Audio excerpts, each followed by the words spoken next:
Hello, my beautiful souls. Welcome sa ating tarot reading sessions. Keep in mind, general reading po ito. Maaaring mag-resonate, maaaring hindi. Kunin nyo na lang po kung para sa inyo and leave the rest. Maaaring mag-shift the energies or magkabaliktad ang sitwasyon. Kaya kayo na pong bahala kung saan kayo nakalugar sa reading natin. So, let's see. So we have here the Page of Wands and the Knight of Swords, Nine of Wands and the Three of Cups, Ten of Cups and the Eight of Wands, Death card and Five of Swords. So yung bottom card natin, Nine of Pentacles. Okay, so let's see anong message ng Archangel sa reading natin ngayon.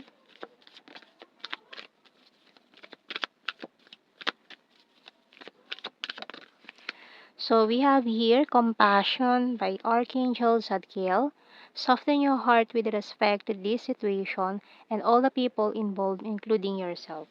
Okay. So itong nangyari dito sa Five of Swords natin dito. So kung ano man yung mga naging conflict, pag-aaway, pagtatalo na nangyari sa iyong buhay ngayong previous weeks, months, or years na rin ang nagdaan, ay mukhang magkakaroon na kayo ng reconciliation ng mga taong ito na nagkaroon kayo ng mga hidwaan, hindi pagkakaintindihan, pagtatalo, and at the same time, kung may mga family members din na magbabalik loob or magkakaayos kayo ng family member, or kung itong taong ito ay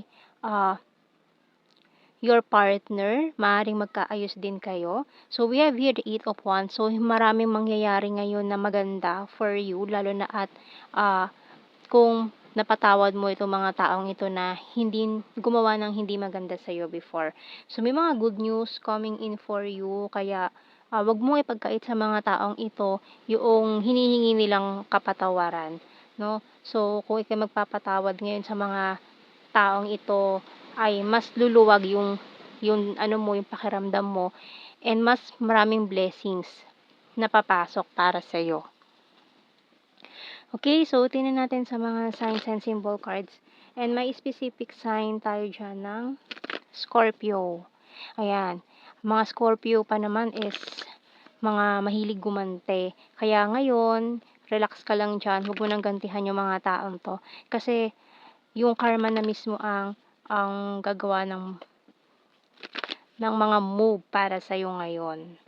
So, ang kailangan mo lang gawin is patawarin na lang sila, no? So, we have here airplane.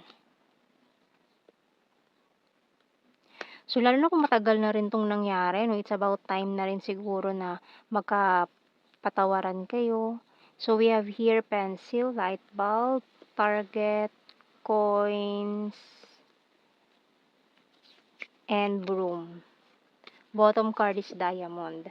Kasi sayang naman yung mga pinagsamahan. Lalo na kung itong taong ito isa sa mga kailangan mong patawarin is your partner or asawa mo, kung kasal kayo or kung may anak kayo nitong taong ito. And kung willing naman talaga siya magpatawad, no? Or ano naman siya, parang deserving naman siya ng second chance. So, pwede rin kasi magkabaliktad ang sitwasyon. Maaaring ikaw yung gustong humingi ng tawad sa isang tao or sa maraming tao. Okay? So, tingnan natin sa ating mga tarot messages, oracle cards. Kasi yung mga maliliit, lalo na kung maliit lang naman yung mga mistakes na yan, pagkakamaling yan, pwede pa namang ayusin with the pencil card natin dyan. Lalo na kumaga hindi naman permanent, no? Pwede pa naman burahin, although nandun na yung marka. Pero at least, mas magaan sa pakiramdam yun nakapagpatawad ka. Okay? So, we have here, you complete me. I watch you from afar. So, itong taong to, maring from far away, or kung malayong lugar man tong taong to, or nasa ibang bansa, OFW, na uuwi ng Pilipinas, para lang makipagkita sa'yo, makipag-ayos sa'yo. Yan, pinagmamasan ka niyan eh. So, we have here, I have multiple opportunities. I'm addicted to you. Sorry, I'm wasted.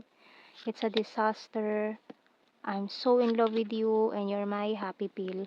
So yung bottom card, I want to see you this weekend.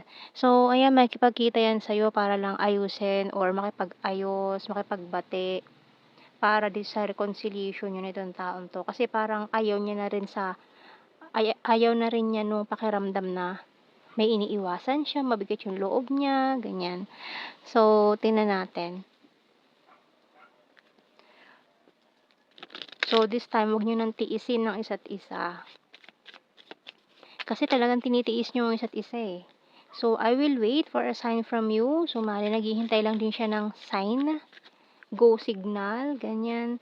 I wish things could be different. I'm so attracted to you. I want you. I left you before you could leave me. I love you unconditionally. I lost myself for a little while and I can't stop thinking about you. So, iniisip ka pa rin niya. So, kung may nagawa man siya hindi maganda nga about a third party with this coins card natin dyan, maaaring nagkaroon ng karmic partner, karmic cycle, karmic lesson tong taong ito. And then ngayon parang wala na sila ng taong yon. You speak to me through music, bottom card natin. So, kung nahimasmasan na siya, nalinawan na siya, nagising na siya sa katotohanan, ayan, maaaring with this light bulb, parang ano na siya eh, may mga ideas na siya in mind kung papaano makikipag-ayos sa'yo. So, kuha tayo ng mga initials natin.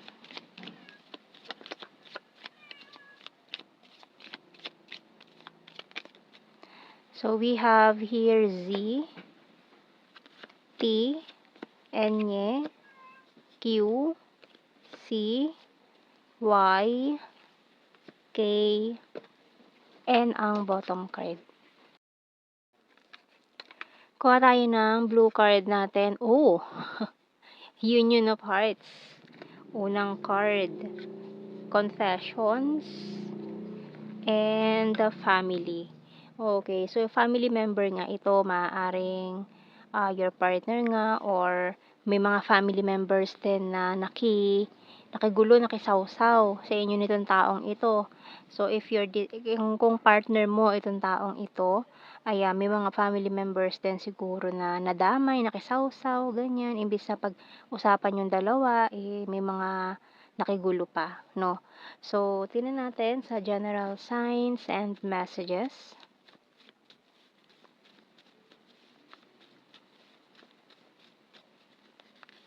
So, we have here shy at first, earth sign, Taurus, Virgo, Capricorn, air sign, Gemini, Libra, Aquarius, May and March, high expectations and athletic, funny, cold city, Gemini, National Capital Region, and Dimple.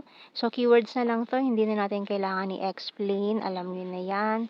And we also have here, yan, you're very lucky. Number 1. Gorgeous, very serious, birthmark, North PH, and Mindanao. So, if you are from Mindanao and nakapagtrabaho ka sa ibang lugar, 'di ba?